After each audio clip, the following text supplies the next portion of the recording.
Buenos días. ¿Cómo están? Vamos a continuar donde nos quedamos de los atributos de Dios.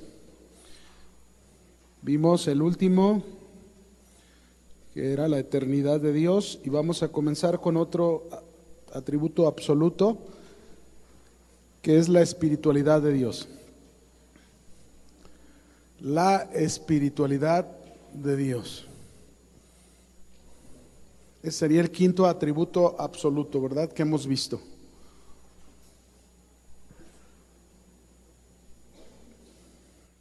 Muy bien. Este atributo absoluto, mis hermanos, significa no que Dios sea espiritual, sino más bien que Dios es espíritu. Cuando decimos la espiritualidad de Dios, no nos estamos refiriendo a que Dios sea espiritual, sino más bien que Dios es, ¿qué? Espíritu. Cristo lo dijo en Juan 4, 21 al 24, vamos a leerlo. Juan capítulo 4, verso 21 al 24.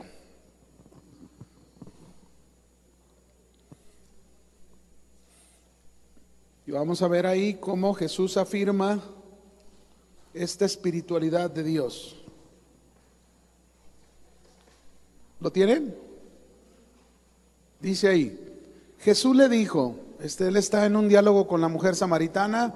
Jesús le dijo: mujer, créeme que la hora viene cuando ni en este monte ni en Jerusalén adoraréis al Padre. Vosotros adoráis lo que no sabéis, nosotros adoramos lo que sabemos, porque la salvación viene de los judíos. Mas la hora viene, y ahora es cuando los verdaderos adoradores adorarán al Padre en espíritu y en verdad, porque también el Padre tales adoradores busca que le adoren. Dios es, aquí está la declaración de Jesús, que es espíritu, y los que le adoran en espíritu y en verdad es necesario que le adoren. Ahí está un texto que nos confirma la espiritualidad de Dios. Acuérdese lo que dijimos. Cuando hablamos de la espiritualidad de Dios, no nos estamos refiriendo que Dios sea espiritual, sino estamos diciendo que Dios es espíritu. Romanos 1:20, vamos a ver otro texto. Romanos capítulo 1, versículo 20.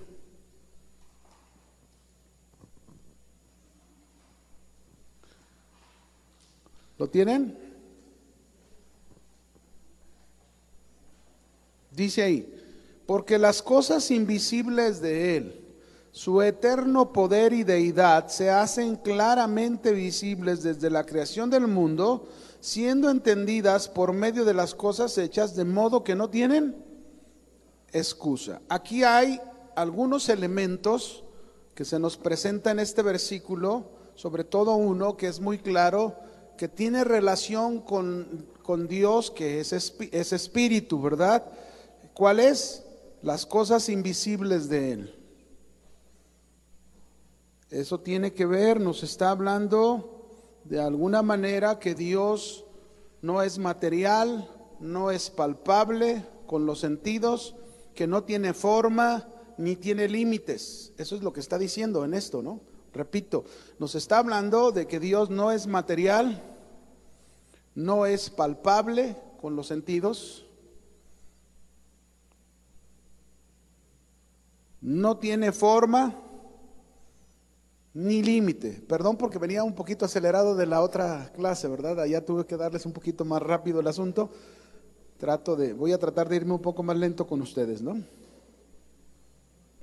Por eso, mis hermanos, fíjense bien, por eso nosotros no podemos aplicar a Dios ningún término que indique forma o medida alguna. Por eso nosotros no podemos aplicar a Dios ningún término que indique forma o medida alguna. Porque Dios es, ¿qué dijimos? Espíritu. El segundo mandamiento, ¿cuántos recuerdan el segundo mandamiento de los 10 mandamientos? Ok, vamos a leerlo. Éxodo 20, verso 4 y 5. Ahí encontramos este segundo mandamiento. que Dios nos dio.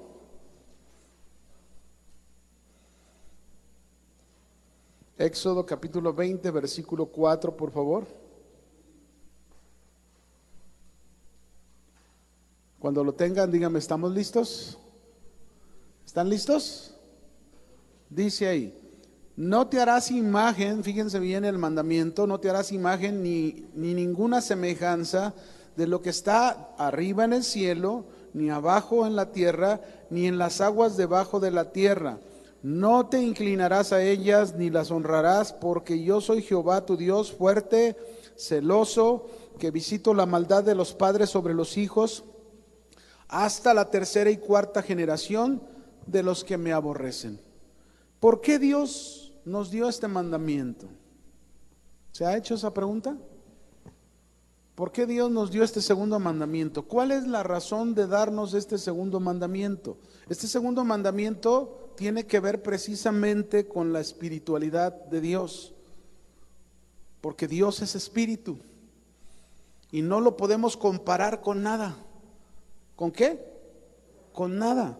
Ese es el mandamiento. No podemos ni debemos comparar a Dios con ninguna figura humana ni de la creación.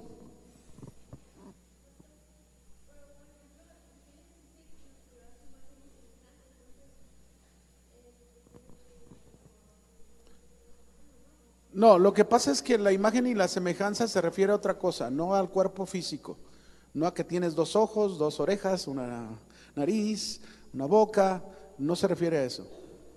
Aunque en la sabiduría de Dios nos hizo tal como somos.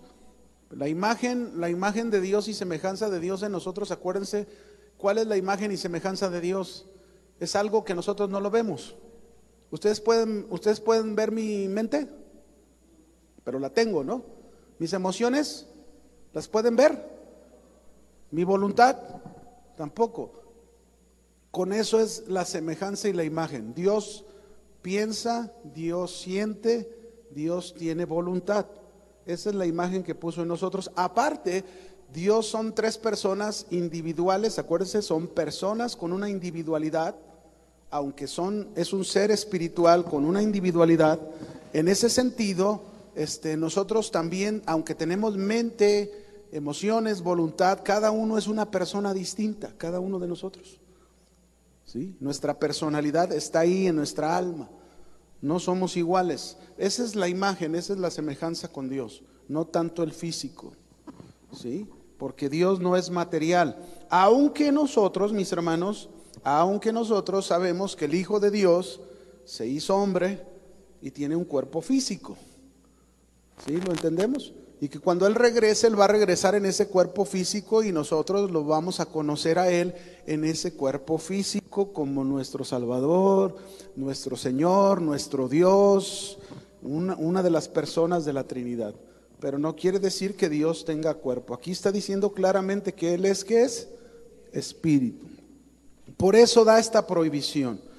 Toda representación, fíjense bien, toda, que se haga de cosas de Dios, de sus atributos, toda representación que se haga de cosas de Dios, de sus atributos, lo degradan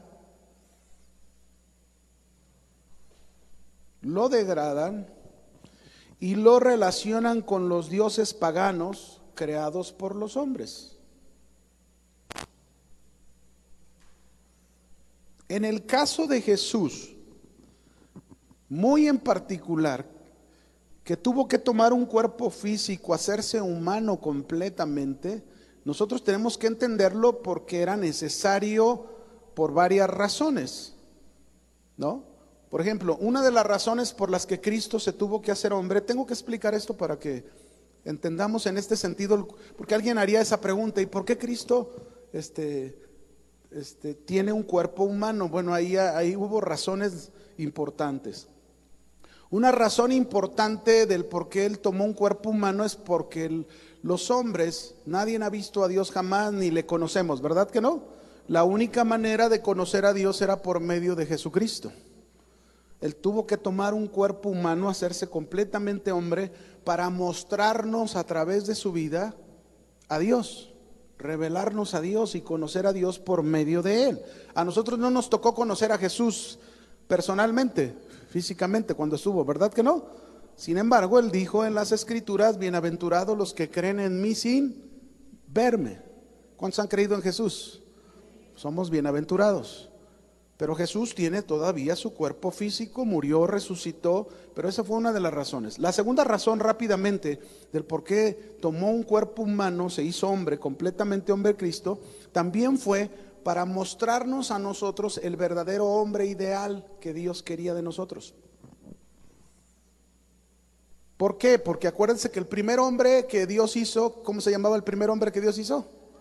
Adán. Falló. Inclusive por ahí estaba oyendo una noticia que me desagradó mucho y se me hizo una grosería de un presidente, el presidente de Filipinas, en un evento, en un discurso. Él dijo que Dios era, no quiero ni mencionar la palabra, de tan feo que habló este hombre, diciendo que cómo era posible haber creado a Adán para que luego después Adán hiciera lo que hizo y tener que inventar un montón de cosas para corregir. O sea, ni sabe, ¿no? Este hombre realmente, bien la Biblia dice que no conocen, el hombre natural no puede entender las cosas espirituales de Dios, ¿no? Pero en fin, la segunda razón es porque Cristo era necesario que se hiciera hombre, es para mostrarnos el verdadero hombre que Dios espera de nosotros. Cuando digo verdadero hombre se refiere varón y mujer, en su forma de ser, en su forma de conducirnos. Él fue un hombre perfecto, Cristo Jesús. Fue un hombre que cuando lo maldecían, dice la Escritura, Él no respondía con maldición. Que cuando le juzgaban, Él ponía la causa en las manos de Dios al que juzga justamente. Vino a enseñarnos cómo vivir. Ese es el hombre ideal. A partir de Cristo, hagan de cuenta, por eso la Biblia incluso le menciona como el segundo Adán.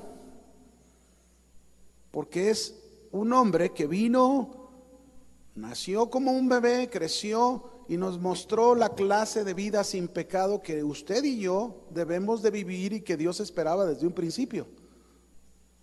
¿Estamos?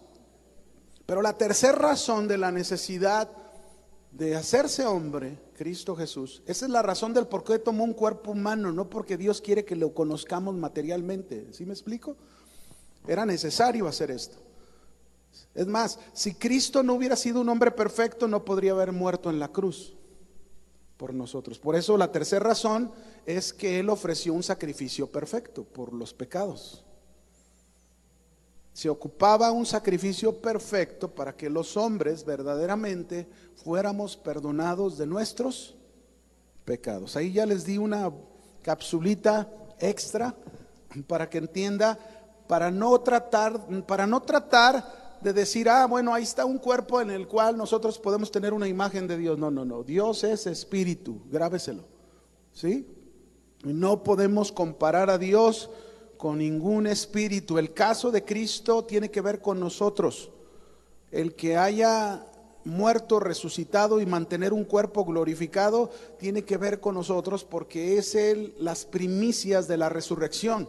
Es decir, así como Cristo resucitó en un cuerpo y fue glorificado y es libre de pecado, así nosotros, cada uno de los que hemos creído en Cristo, tenemos esa promesa que cuando Cristo regrese vamos a resucitar en un cuerpo glorificado sin pecado, para estar por toda la eternidad con Dios. No vamos a volver a morir, no vamos a volver a experimentar dolor, sufrimiento, porque eso ya quedó en el pasado. Amén. Seguimos. Ok, ¿quedó claro? Por eso toda representación no debemos hacer ninguna de los atributos de Dios, porque degradan y lo relacionamos con dioses paganos. Acuérdese, Romanos capítulo 1 versículo 21. Voy a poner un ejemplo de esto que dije, de cómo si hacemos nosotros alguna representación de Dios o de alguna cosa de Dios, de sus atributos, lo degradan. Mire lo que dice aquí para que vean. El mismo en la Escritura nos da esta respuesta. Romanos 1:21 en adelante. ¿Lo tienen? Dice, pues habiendo conocido a Dios, ¿quién? ¿A quién se refiere habiendo conocido a Dios? Todos los hombres, diga, ¿cuántos? Todos los hombres, en general. Habiendo conocido a Dios, no le glorificaron como a Dios, ni le dieron gracias, sino que se envanecieron en sus razonamientos y su necio corazón fue entenebrecido. Profesando ser sabios, se hicieron necios, y mire lo que dice el 23, y cambiaron la gloria de Dios incorruptible en semejanza de imagen de hombre corruptible, de aves, de cuadrúpedos y de reptiles. Por eso vemos a muchas religiones teniendo sus propios dioses de acuerdo a esto, que hacen algo representativo de Dios. ¿Se fijan? Dios no es eso. Por eso Dios no quiere imágenes, nada, absolutamente nada. Todos los textos que encontremos en la Escritura que hablen de Dios presentándonos en figura humana, porque muchos textos, pasajes en la Biblia, parece como si se nos estuviese hablando de un Dios con figura, ¿qué? Humana. Todos esos textos no son sino un lenguaje figurado. Cuando tú estudias hermenéutica, que es la materia que nos ayuda a interpretar correctamente las Escrituras, en algún momento te tocará estudiarla, te vas a dar cuenta porque vamos a conocer esto. Hay lenguaje figurado en la Escritura que se le conoce, lenguaje figurado en la Biblia, se le conoce como antropomorfismos. Antropomorfismos, ese es el lenguaje. ¿A qué me refiero? Por ejemplo, vas a encontrar pasajes que diga, y la mano de Dios lo detuvo. Y la mano de Dios estuvo sobre Ezequiel, por ejemplo, ahí en Ezequiel 1. ¿Qué significa? ¿Que Dios tiene mano? No, es un lenguaje, ¿cómo dijimos? Figurado, que tiene un significado. Y eso es lo que tenemos que entender en el estudio. Pero no pensar que, a ver, el hermano Sergio nos dijo que él es espíritu y él no se debe de representar con ninguna figura humana. ¿Por qué aquí en la Biblia le están dando estas figuras que pareciera que se relaciona con un hombre? Entonces ya aprendió usted que esas escrituras son un lenguaje ¿qué? Figurado, simbólico, para que lo entienda, que enseña algo de acuerdo al pasaje, enseña algo. Por ejemplo, déjeme ir para que vea. Le voy a poner un solo ejemplo. Ezequiel capítulo 1. Vamos a leer aquí. Ezequiel capítulo 1.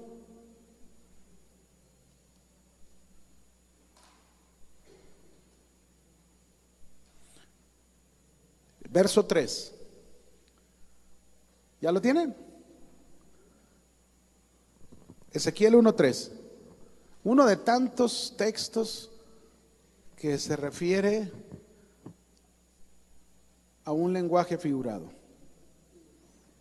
Cuando lo tengan me dice listos. Ezequiel, ahí está en la Biblia, es un profeta mayor. Está después de Lamentaciones y antes de Daniel. Ya te estoy dando muchas pistas. ¿Ya lo tienes? Ok. Dice, vino palabra de Jehová al sacerdote Ezequiel, hijo de Buzi, en la tierra de los caldeos, junto al río Quebar. Vino ahí sobre él, ¿qué vino sobre él? ¿Qué dice? La mano de Jehová. Aquí está ya un lenguaje figurado, que se le conoce como antropomorfismos. Así se le conoce en el lenguaje figurado. Antropomorfismos con relación a Dios. Hay otro pasaje que tú vas a ver, los ojos de Dios. Otra vez, ¿Dios tiene ojos? ¿Como el ser humano? No, pero sí ve. Todo lo ve y todo lo sabe, todo lo conoce. Pero Él está dándonos un lenguaje figurado. ¿Sí? Otro texto, por ejemplo, Deuteronomios 8. De lo que me estoy acordando ahorita para que les quede claro, ¿verdad? Que no se me queden ahí confundidos. Es muy diferente este lenguaje a lo que yo les dije de hacer alguna representación de Dios, ¿no? Que lo relacionamos con algo humano. Es Deuteronomio capítulo 8, versículo 3. 8:3. Otro ejemplo de este lenguaje figurado, ¿lo tienen? Y te afligió y te hizo tener hambre y te sustentó con maná, comida que no conocías tú ni tus padres la habían conocido, para hacerte saber que no solo de pan vivirá el hombre, mas de todo lo que sale de la boca de Jehová vivirá el hombre. Ahí está otro antropomorfismo, lenguaje figurado, la boca de Jehová. Si te fijas y relacionas cada pasaje con este tipo de lenguaje, tú dirías, híjole, está hablando de un hombre, ¿no? La figura de un hombre, ¿no? Pero acuérdense que este no es un lenguaje literal, es un lenguaje figurado que tiene una enseñanza. Cuando está diciendo que el hombre no vivirá del pan solamente, sino de todo lo que sale de la boca de Jehová, ¿a qué se está refiriendo? A su palabra. Exactamente, el hombre necesita la palabra de Dios, porque es por la palabra de Dios que nosotros satisfacemos nuestra necesidad espiritual. ¿Estamos? ¿Sí quedó claro? Ok. La única imagen que Dios ha dado de Él es la imagen en el sentido espiritual. La única imagen que Dios ha dado de Él es la imagen en el sentido, ¿qué dijimos? Espiritual.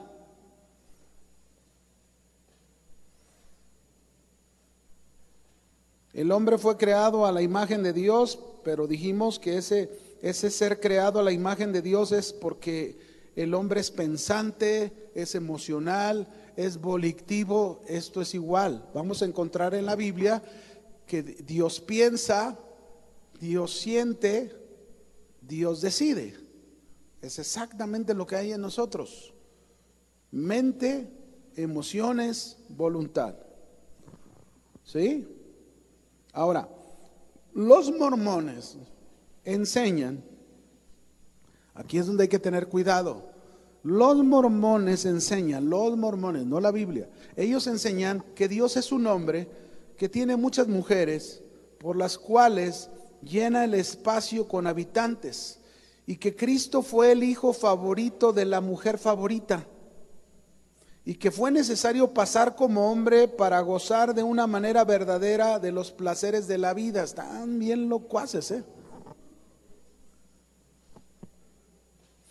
Digo, si usted tiene duda, consígase un libro del Moroni, póngase a leerlo y se va a dar cuenta de lo que le estoy diciendo. Esto está en el libro del Moroni, no creo que es un invento de uno, ¿no? Ese es el resultado, mis hermanos, de una terrible blasfemia que viene de la idea de que Dios es un ser carnal. Dios no es como nosotros en el aspecto físico, material. Dios es, ¿qué? Espíritu. Grábenselo. ¿Dios qué es? Imagínese, usted va a comparar a Dios con un ser humano y hablamos de la inmensidad de Dios. ¿Se acuerdan? ¿Sí se acuerdan o ya se les olvidó de la inmensidad de Dios?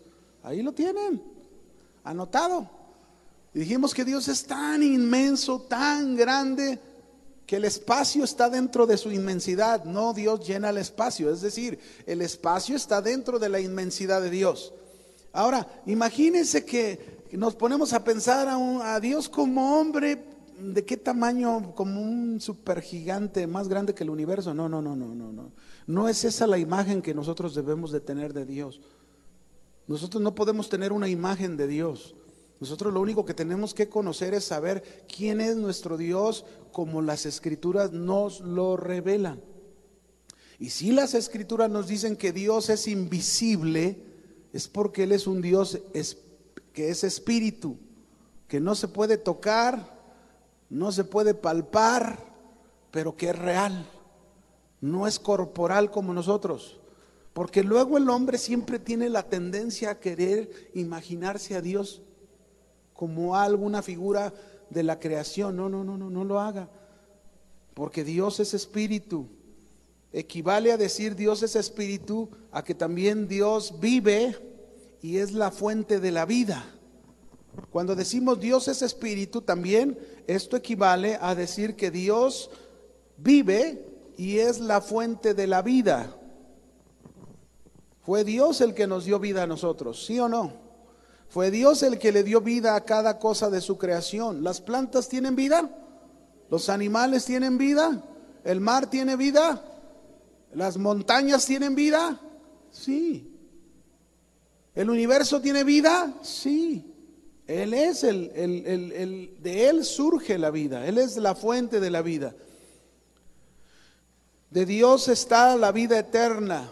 Así que Dios tiene la capacidad, fíjense bien, Dios tiene la capacidad como espíritu que es, de comunicar vida a organismos que no tienen vida. Repito, Dios como espíritu tiene la capacidad de comunicar vida a organismos que no tienen vida.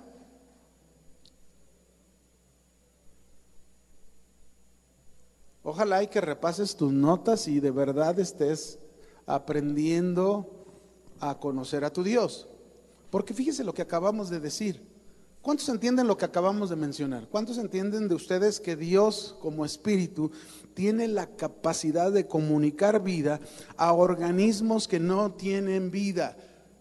¿Han leído en las escrituras en algún momento cuando dice que Jesús iba llegando a una aldea en ese momento iba una peregrinación llevando un féretro, ¿verdad? Del hijo de una viuda que había muerto, y Jesús, al mirarla, la viuda, dice que tuvo compasión de ella, se acercó al féretro, el ataúd donde llevaban al hijo, y le ordenó al hijo, fíjese, ese organismo no tenía ya ¿qué? Vida. ¿Y qué hizo Jesús? Le habló y le dijo, levántate. Y se levantó al instante y lo entregó a su mamá. Imagínense, si nosotros entendemos lo que estamos aprendiendo, cuántas cosas en nuestra vida, cuántas cosas en lo que pasamos, vamos a decir, Señor, tú eres espíritu y tú eres la fuente de vida, tú vives, tú tienes vida en ti mismo. Y yo aprendí que tú tienes la capacidad de comunicar vida a organismos que no tienen vida. ¿Qué quiere decir? Que cuando tú ores por una persona, tú vas a orar con esta fe en lo que has aprendido. ¿Lo comprendes? Él es el que puede dar vida. Lo mismo hizo con Lázaro. Lo mismo hizo con aquel paralítico que en su cuerpo no tenía vida. Paralítico, imagínate, completamente sin poderse mover. ¿Y qué le dijo? Toma tu lecho y anda. Ahí es donde vemos a ese Jesús que es completamente hombre, pero también es completamente Dios, porque Dios es la fuente de vida. Dios es el que da vida a organismos que no tienen vida. Amén. Muy bien. Génesis 1, vamos a ver otro ejemplo. Génesis 1, versículo 2 y 5. Cuando empezó la creación, no había organismos con vida. Génesis 1, ¿lo tienen? Hagan de cuenta que lo que se va a mencionar como si fuera nuestra vida en el pasado, así, tal cual. Y la tierra estaba, ¿cómo estaba la tierra? Desordenada, vacía y en tinieblas, y estaba sobre la faz del abismo, dice, y el Espíritu de Dios se movía sobre la faz de las aguas, y dijo Dios, sea la luz, y fue la luz. Y vio Dios que la luz era buena, y separó Dios la luz de las tinieblas, y llamó Dios a la luz día, y a las tinieblas llamó noche, y fue la tarde y la mañana un día. Ahora, aquí es bien interesante, vea cómo la tierra no tenía vida. Estaba desordenada, vacía y completamente en tinieblas. Pero Dios trajo vida a la tierra. Trajo orden. Y a lo que estaba vacío, lo llenó. Y a lo que estaba en tinieblas, quitó las tinieblas y trajo luz. Eso es lo que hizo con nuestras vidas. ¿Sabían? Exactamente eso hizo Dios con nosotros, porque nuestra vida era una vida de desorden. Cada uno de nosotros, una vida de desorden moral, una vida de desorden en nuestro interior, en lo que éramos cada uno de nosotros, pero vino Dios, llegó Dios a nuestras vidas y empezó a traer un orden, a colocar las cosas en el orden que deberían de estar en nuestra vida. Estábamos completamente vacíos, vacíos. Nada nos podía llenar, nada. Intentábamos una cosa y lo lográbamos y vacíos. Intentábamos otra cosa y lo lográbamos vacíos. Completamente vacíos. Óigame, imagínese, usted me puede decir, un hombre multimillonario, hablándolo materialmente, ¿qué necesita? ¿Qué le hace falta si todo lo tiene? ¿Sí o no? Y sin embargo, aún multimillonarios, muchos de ellos se han quitado la vida, se han suicidado. ¿Saben por qué? Porque están vacíos. No tienen a Dios, porque el único que puede llenar ese espacio, ¿quién es? Dios. Pero luego estábamos en tinieblas, completamente en oscuridad. Llegó Dios, que es el originador de la vida. Llegó Dios, que es la fuente de vida, y que es el que tiene la capacidad de comunicar vida a aquellos organismos que no tienen vida, y trajo vida a nosotros, vida espiritual que no teníamos. Jeremías capítulo 10, versículo 10.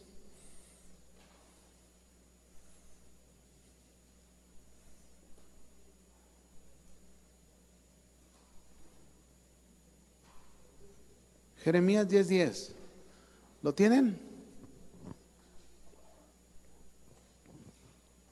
Mas Jehová es el Dios verdadero, el Dios vivo y Rey eterno, y a su ira tiembla la tierra, y las naciones no pueden sufrir su indignación. De este versículo, lo que yo quiero es que ponga su atención cuando dice, Él es Dios vivo y Rey eterno. Tenemos un Dios vivo. Nuestro Dios no es como el Dios de mucha gente que tienen imágenes que no tienen vida. Tienen ojos, no ven, tienen oídos y no oyen, tienen boca y no hablan, tienen manos y no palpan. Esos no son dioses, esos son inventos del hombre, creados por el mismo hombre. El verdadero Dios, el único Dios verdadero y que está en la Biblia, el que se nos enseña en la Biblia, ese Dios es un Dios vivo, que tiene vida, que es espíritu, invisible. Amén. Decir también, mis hermanos, que Dios es espíritu, decir que Dios es espíritu, también esto implica que también Dios tiene una personalidad.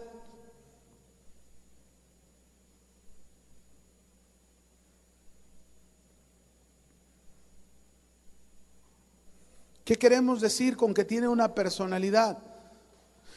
Que como personalidad tiene conocimiento, tiene poder de conciencia, tiene conocimiento, tiene poder de conciencia, tiene poder de determinación o voluntad propia.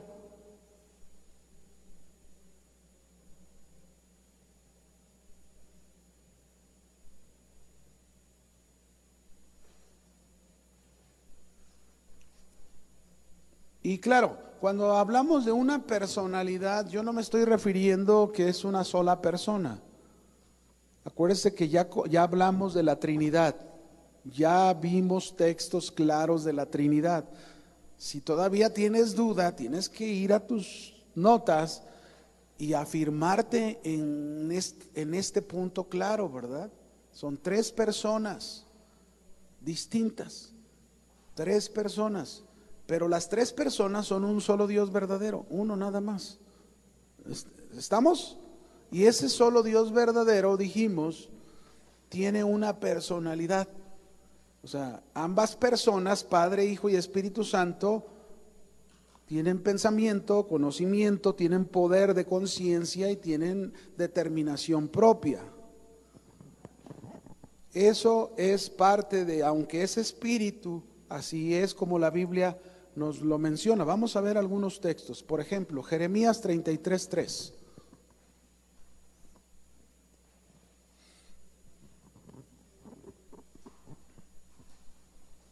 Veamos cómo Dios piensa. Tiene un conocimiento.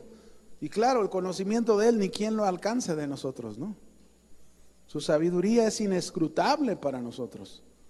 Jeremías 33:3, ¿lo tienen? Clama a mí, dice el Señor, y yo te responderé y te enseñaré cosas grandes y ocultas que tú no conoces. ¿Cómo nos va a enseñar si no tuviese esta parte importante en su personalidad? Su mente, su conocimiento, su sabiduría. Así que mis hermanos, si usted tiene dudas en alguna cosa de su vida, usted, ay Señor, ¿qué hago en esta situación? ¿Cómo le hago en esta decisión? ¿Sabes qué te ha hecho falta? Te ha hecho falta ir con Dios, clamar a Dios, porque Él te dice que te va a responder y te va a enseñar cosas grandes y ocultas que tú no conoces. Lo que pasa es que a veces nos desesperamos y como no nos responde a la primera, pensamos que no nos escuchó o o como que está lejos de nosotros, como que está entretenido en otras cosas. No. Ese eres tú. O sea, tú estás pensando todo eso, pero Dios es claro en su palabra. Lo que yo tengo que hacer es adaptar mi mente, adaptar mi fe a lo que Dios me dice y creerlo. Él está diciendo que me va a responder y me va a enseñar cosas grandes y ocultas que yo no conozco. Así que tengo que ser paciente en la respuesta con Dios. Amén. Eso es conocer a nuestro Dios. Dice Oseas capítulo 6, versículo 1 al 3. Oseas capítulo 6, versículo 1 al 3.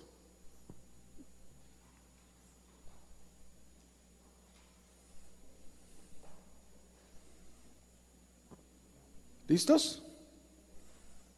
Dice ahí, venid y volvamos a Jehová, porque Él arrebató y nos curará, hirió y nos vendará, nos dará vida después de 2 días. ¿Qué nos va a dar? Vida. Aquí hace una alusión a la muerte y la resurrección de Cristo. Dice, nos dará vida después de 2 días, en el tercer día nos resucitará y viviremos delante de Él y conoceremos y proseguiremos en conocer a Jehová, como el alba está dispuesta a su salida y vendrá a nosotros como la lluvia tardía y temprana a la tierra.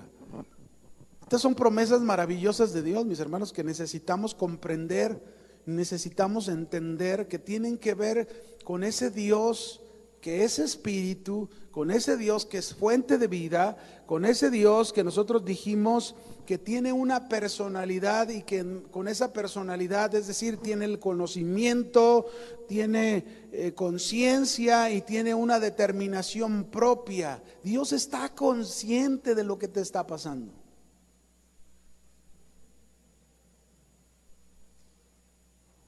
Porque a veces pensamos, o no es verdad, que a veces pensamos como si Dios no estuviese consciente de lo que estamos viviendo. ¿Te ha sucedido o no? Nomás a mí me ha pasado. Sí, nos pasa, ¿cómo no? Cometemos ese error porque nos hace falta conocer más a nuestro Dios. Dios tiene determinación propia también. Muchas veces a lo mejor yo estoy en una situación donde estoy pensando que aquello va a hacer un estrago en mi vida, cuando a lo mejor Dios en su omnisciencia, en su conocimiento de todas las cosas, Dios sabe que aquella situación va a traer un beneficio a mi vida. Y por algo no me la ha quitado, por algo la ha dejado. Y ahí está aquella situación, pero yo necesito acercarme a Dios, porque a través de acercarme a Dios, Él me va a hacer comprender cómo esa situación me es útil para mi carácter, para cambiar alguna área de mi vida que necesita ser cambiada. Así que mis hermanos, recuérdelo, esta es la espiritualidad de Dios. Otro atributo absoluto. Vamos a otro, dejamos la espiritualidad de Dios y vamos a un siguiente atributo absoluto de Dios, la inmutabilidad de Dios. La inmutabilidad de Dios.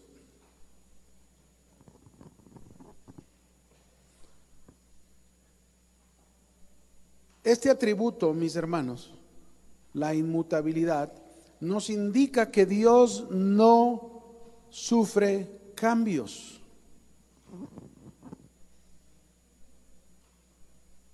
Dios no cambia. Él es el mismo por siempre. ¿Cómo dijo, pastor? Que Él es el mismo por siempre. Si tú y yo llegamos a decir, fíjate bien, si tú y yo llegamos a decir, es que Dios ya no puede hacer los milagros que Él hacía antes, ya estamos diciendo que Dios cambia y le estamos restando a su inmutabilidad, porque la inmutabilidad es que Dios no sufre cambio y Él es el mismo. ¿Cuándo? Siempre.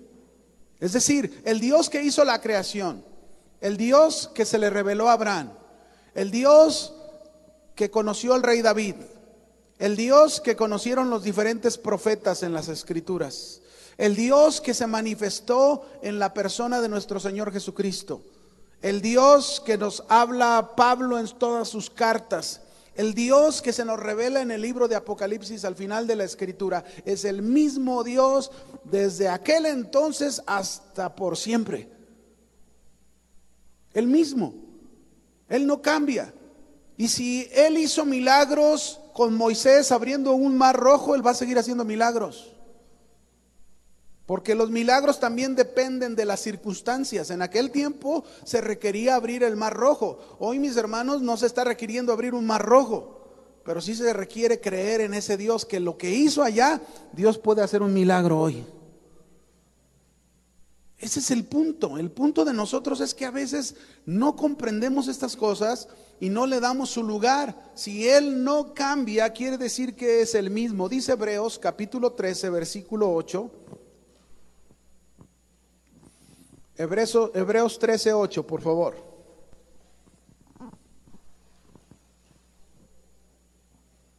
¿Listos? Dice, Jesucristo es el mismo ayer, hoy y por los siglos. ¿Qué significa esto? Pasado, presente, futuro. Pasado, el mismo, presente, el mismo, futuro, el mismo. Y acuérdense que Jesucristo es Dios. Así es Dios, el mismo. Todos sus atributos de Dios, mis hermanos, no tienen cambio alguno. No hay posibilidad de cambiar. Son inalterables. Sus atributos son inalterables, son fijos, permanentes. Entonces, vamos a resumir esta inmutabilidad de Dios. 1, la vida de Dios no cambia. ¿Qué quiere decir con que la vida de Dios no cambia, mis hermanos? ¿Qué significa cuando tú y yo estamos en este concepto? La vida de Dios no cambia, que Dios no envejece, su vida no crece ni disminuye, no adquiere nuevos poderes. Dios los tiene siempre. No pierde fuerza, nunca. Dios nunca pierde ¿qué? Fuerza. Ni deja su sabiduría.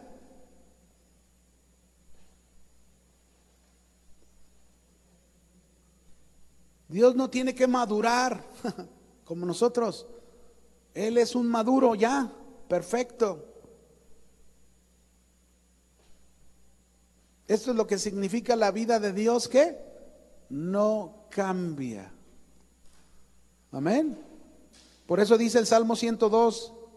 Salmo 102, versículo 26 y 27. Por eso dice esto: ellos perecerán, mas tú permanecerás, y todos ellos como una vestidura se envejecerán, como un vestido los mudarás y serán mudados, pero tú eres el mismo, tus años no se acabarán. ¿Cuánto le dan gracias? ¿Qué Dios tenemos, hermanos? Yo no sé si usted de verdad se está dando a la tarea de conocerlo, pero qué Dios tan maravilloso tenemos. El único. Qué triste que muchas veces no nos damos a esa tarea de conocerle. Dice en Isaías 40, 28, su vida no cambia, la vida de Dios no cambia. Isaías 40, 28. ¿Lo tenemos?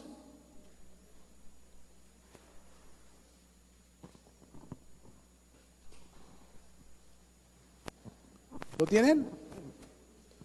No has sabido, no has oído, inclusive tenemos un canto de esto, que el Dios eterno es, el cual creó los confines de la tierra, dice, no desfallece, ni se fatiga con cansancio, y su entendimiento no hay quien lo alcance. Da esfuerzo al cansado y multiplica las fuerzas al que no tiene ningunas. ¿Cuántos de ustedes se sienten débiles esta mañana? Sin fuerzas. ¿Hay alguien aquí que diga, híjole, he batallado, he pasado una semana terrible y me siento sin fuerzas? Si hay alguno aquí, levante su mano, porque aquí dice la Escritura que Dios multiplica las fuerzas al que no tiene ningunas. Y yo creo eso. ¿Tú lo crees? Él da esfuerzo al cansado. Con razón, yo me acuerdo, teníamos una hermanita allá en Las Águilas, que a lo mejor más de alguno aquí la conoció. Ella se llamaba Lupita Villa. Ella tenía más de 80 años e iba a la prisión a predicarle a los presos con una energía, con una fuerza. Yo decía, híjole, y ibas con un joven, oye joven, ve a la cárcel.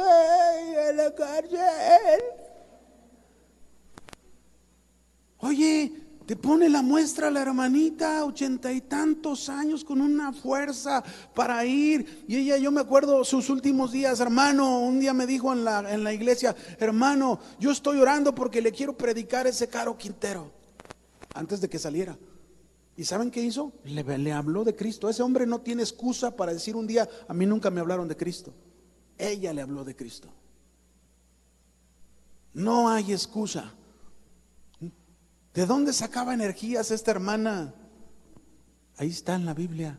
Él multiplica las fuerzas al que no tiene ninguna. Ahora, déjenme hablarles de un texto que pudiera parecer contrario a lo que estamos hablando y vamos a terminar con él. Génesis capítulo 6, versículos 5 y 6. Génesis capítulo 6, versículos 5 y 6. Pareciera, si lo leemos así literalmente, pareciera como si, a ver hermano, tú nos estás diciendo que la vida de Dios no cambia. Aquí parece que sí cambió.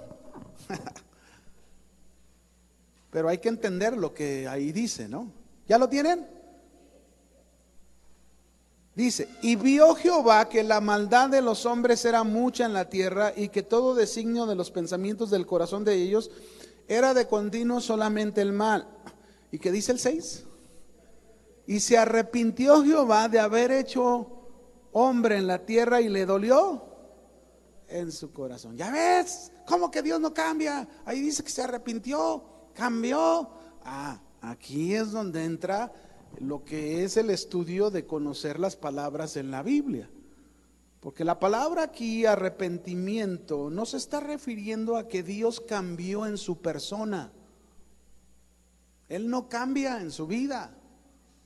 No está hablando de eso. Dios no tuvo ningún cambio cuando está diciendo que se arrepintió. Él aquí se está refiriendo más bien en el arrepentimiento. Es una expresión en el hebreo que se refiere a un cambio que iba a haber por causa del pecado del hombre, un cambio en cuanto a la posición de relación entre el hombre y Dios. Esa es la diferencia. Porque si Dios cambiara, entonces se contradiría otro versículo que dice, por ejemplo, en Números 23:19, ustedes leen esto que dice, Dios no es hijo de hombre para que mienta, ni hijo de hombre para que se arrepienta. Él dijo y no lo hará y no lo ejecutará. Es decir, Dios no es como nosotros. Por eso la palabra arrepentimiento en Génesis no se está refiriendo a un cambio de parte de Dios, sino es un cambio de posición por causa del pecado del hombre. Acuérdense que ¿qué es lo que nos destituye de la gloria de Dios? El pecado, como dice Romanos 3:23. ¿Sí? Por causa del pecado nosotros somos separados de nuestra relación con Dios. Entonces yo lo que trato es que no tratando de algunos textos que pudieras pensar, hubo un cambio. No, no, Dios nunca cambia. Él es el mismo ayer, hoy y por siempre. Hay un cambio en la posición, siempre. Siempre vamos a encontrar en la Biblia cambio de posición de parte de Dios con respecto a que el hombre está obrando en pecado y no va a ser la misma relación. ¿Sí? Nunca será la misma relación. Muy bien, aquí nos vamos a quedar, mis hermanos.